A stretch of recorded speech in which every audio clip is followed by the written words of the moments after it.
ఇక శివనారాయణ, సూరజ్, జోష్న, పారు మాట్లాడుకుంటూ ఉంటే ఇంటికి ఓ బిజినెస్ మ్యాన్ తన కొడుకు భార్యను తీసుకొచ్చి పెళ్లి చూపుల కోసం వచ్చామని అంటారు. శివనారాయణ వాళ్ళు షాక్ అయ్యి ఎవరు పంపారు అని అంటే మేడం అని చెప్తారు. ఇంతలో దశరథ వచ్చి నేను కార్తీక్ దీపాలతో జోష్న పెళ్లి గురించి మాట్లాడాను.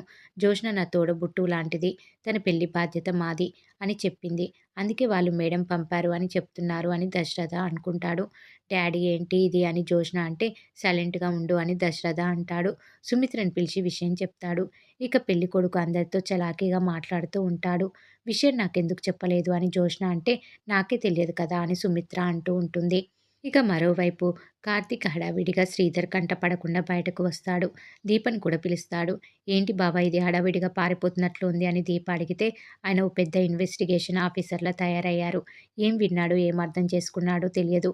ప్రశ్నల మీద ప్రశ్న అడుగుతూనే ఉన్నాడు అని కార్తీక్ అంటాడు. నిజం తెలిసే వరకు ఇలాగే ఉంటుంది.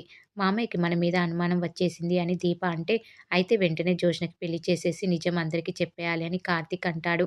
మనం ఏ పెళ్ళిళ్ళ పేరయ్యని పట్టుకున్నాం. పెళ్ళికొడుకు కావాలి అని అంటే ఆకాశం నుంచి ఊడి పడతాడా అని దీప కార్తీక్‌తో అంటుంది. ఇంతలో పెద్దాయన కార్తీక్‌కి కాల్ చేసి పెళ్లి వాళ్ళు వచ్చేశారు. త్వరగా రండి అని అంటాడు. కార్తీక్ దీపలే పెళ్లి వాళ్ళని ఇంటికి పంపారని దశరథ అనుకోని పెద్దాయనకు చెప్తే దశరథ్ పెళ్లి సంబంధం చూశాడని కార్తీక్ అనుకోని దీపకి చెప్తాడు. దీపకి విషయం చెప్పి తీసుకొని వెళ్తాడు కార్తీక్. ఇక మరోవైపు జోష్న ఏం మాట్లాడడం లేదు. మేం విన్నది తన గురించేనా అని డౌట్ వస్తుందని పెళ్ళికొడుకు అంటాడు. దానికి సూరజ్ మాట్లాడకపోయినంత మాత్రాన జోష్న గారి గురించి తక్కువ అంచనా వేయొద్దు అని అంటాడు. ఇతనెవరు అని అడిగితే మా ఆఫీస్‌లో అడ్వైజర్, ఇంట్లో మనిషిలా అని పెద్దాయన చెప్తారు. జోష్న ఏం మాట్లాడకపోతే తన గురించి నేనెలా తెలుసుకుంటానని పెళ్ళికొడుకు అంటాడు. దానికి సూరజ్ చదువు వచ్చిన ప్రతి వారు కవిత చదువుతారు. కానీ అర్థం చేసుకునే మనసున్న వాళ్ళే అర్థం చేసుకుంటారు. మా జోష్న గారు కూడా ఓ మంచి కవి రాసిన అందమైన కవిత లాంటి వారే. ఉదయం తాను గార్డెన్‌లో మొక్కల్లో నడుస్తూ ఉంటే చుక్కల్లో తిరిగే చందమామలా ఉంటుంది. అందంలో మిస్ హైదరాబాద్ అనిపించుకున్నారు. చదువులో మాస్టర్ డిగ్రీ అందుకున్నారు. నేను శివనారాయణ గారి మనమరాలు అని ఏ కాస్త గర్వం కూడా తలకెక్కించుకోని మనిషి. తాత ఒక మాట చెప్తే అది చేసే మనిషి. ఓటమిని కూడా గెలుపుగా మార్చుకునే మనిషి. తీరైన పద్ధతి, సంస్కారవంతమైన నడవడిక, అందరూ మెచ్చే సుగుణం. ఓదార్పు ఉండే గుణం. చూపుల్లో కరుణ, చేతుల్లో దయ. ఒక్క మాటలో చెప్పాలంటే అచ్చమైన స్వాతి ముత్యం లాంటి గొప్ప మనిషి. ఇంత మంచి మనిషికి ఒక లోపం ఉంది అని సూరజ్ అంటాడు. అందరూ సూరజ్ మాటలు విని చాలా హ్యాపీ అయిపోతారు. కార్తీక్, దీపాలు కూడా విని సంతోషపడతారు. జోష్న గారికున్న లోపం ఏంటి అని అందరూ అడుగుతారు. దానికి సూరజ్ జోష్న గారికి వంట చేయడం రాదు. మంచి వంట చేయడం ఎలానో తెలుసు అని అంటాడు. జోష్న గురించి అంత బాగా తెలుసు అంటే మీకు చిన్నప్పటి నుంచి తెలుసా అని పెళ్ళికొడుకు అడుగుతాడు. తను వచ్చి 2 నెలలే అయింది అని పారు అంటుంది. 2 నెలలకి ఇంత బాగా తెలుసుకున్నావా? గ్రేట్ అని అంటారు అందరూ. ఇక కార్తీక్ ఏ ఊరి సంబంధం అని అడుగుతాడు. నువ్వే చెప్పాలిరా సంబంధం తెచ్చింది మీరే కదా! మేడం పంపారని వాళ్ళు చెప్పారు అని దశరథ అంటాడు. మాకేం తెలియదని కార్తీక్, దీప అనడంతో అందరూ షాక్ అయిపోతారు.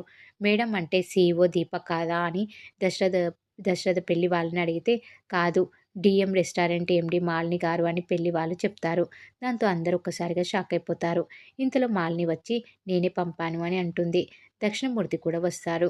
బాబాయ్ వీళ్ళు నా మనుషులు నేనే పంపించాను అని మాలిని అందరికీ షాక్ ఇస్తుంది. మరోవైపు కాంచన శ్రీధర్‌తో మాలిని ఇంటికి వచ్చిన విషయం చెప్తుంది. ఇన్నేళ్ల తర్వాత వాళ్ళు వచ్చారంటే పగ తీర్చుకోవడానికి అని శ్రీధర్ అంటాడు.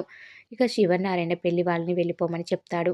మరోసారి ఇలాంటి సంబంధం గురించి మాకు చెప్పొద్దు అని వాళ్ళు వెళ్ళిపోతారు.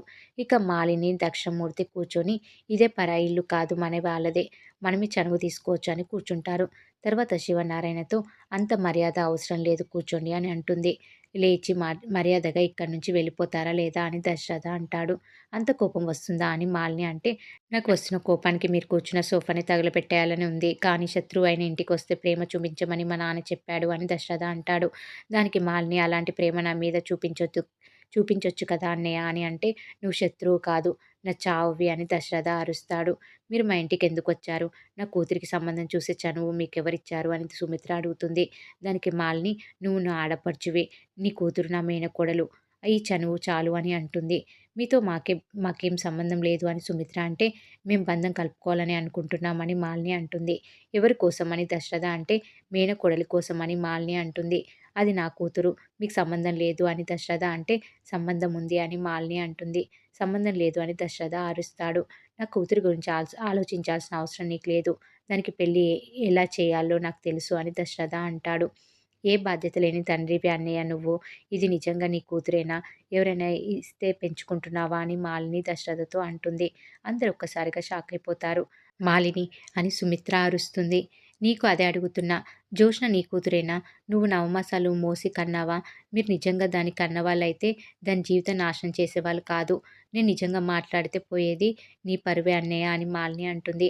నా భర్తని వేలెత్తి చూపించే హక్కు నీకు లేదు అని సుమిత్ర అంటుంది. ఎవరు ప్రశ్నించకే దాని జీవితం ఇలా అయిపోయింది. కాంచన కొడుకుతో నీ కూతురు పెళ్లి అని మాటిచ్చుకున్నారు కదా!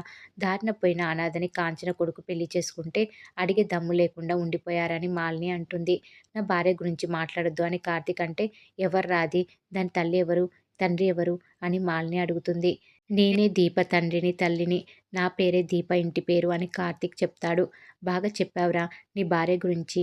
నీ మీద దీప మీద నాకు కోపం లేదు. కానీ నువ్వు దీపని పెళ్లి చేసుకోవడం వల్లే కదా జోష్నకి అన్యాయం జరిగింది అని మాలిని అంటుంది. నేను జోష్నని పెళ్లి చేసుకునే వాడిని కాదు. అలా అని దీప మెడలో ఇష్టం లేకుండా తాళి కట్టలేదు అని కార్తీక్ అంటాడు. నువ్వు కట్టావో తనే కట్టించుకుందో ఎవరికి తెలుసు అని మాలిని అంటుంది. జోష్నని మా బావ ఇష్టపడలేదు అని దీప అంటే జోష్న ప్రేమించింది కదా! కన్న తల్లిదండ్రులు అయ్యో న్యాయం చేయలేకపోయారు. దాని ఈడు పిల్లలు అంత పెళ్లిళ్ళు చేసుకొని పిల్లల్ని కంటే ఇది మాత్రం కార్తీక్ గురించి ఆలోచిస్తూ ఉండిపోయింది అని మాలిని అంటుంది. అలా అని మీకు నా కూతురు చెప్పిందా అని సుమిత్ర అంటే ఒట్టేసి చెప్పండి అని మాలిని అంటుంది. మీకేం అధికారం ఉంది మా సుమిత్రమ్మని నిలదీయడానికి అని దీప అంటే నీకేం అధికారం ఉంది అని మాలిని దీపని అడిగితే సుమిత్రమ్మ మా అమ్మ అని దీప చెప్తుంది. మరి ఏం జరగబోతుంది అనేది రాబోయే ఎపిసోడ్‌లో తెలుసుకుందాం.